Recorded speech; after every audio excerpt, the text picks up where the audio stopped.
తండ్రి గారైన కీర్తిశేషులు ఆదినారాయణ రెడ్డి గారి 37వ వర్ధంతి సందర్భంగా ఆయన మీద ఉన్న ప్రేమతో అభిమానంతో మా కుటుంబానికి మరొకసారి వారి యొక్క సంతాపాన్ని తెలియజేసేందుకు ఇచ్చేసిన ప్రతి ఒక్కరికి కూడా పేరు పేరున మా కుటుంబం తరఫున నా తరఫున హృదయపూర్వకమైన ధన్యవాదాలు కృతజ్ఞతలు తెలియజేసుకుంటున్నాను.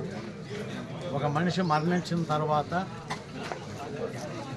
అతి త్వరితగతిన మనిషిని మర్చిపోయే కాలంలో ఆనాటి విలువలకి ప్రతీకగా నిలబడిన ఆదినారాయణ రెడ్డి గారి గురించి ఇప్పటికీ ప్రజల హృదయాల్లో ఒక చక్కటి ఆయన యొక్క ముద్రని వేసి ఉన్నారు అనే దానికి నిదర్శనమే ఈరోజు ఈ కార్యక్రమానికి చేసిన ప్రతి అందరూ చెప్తున్న మాట.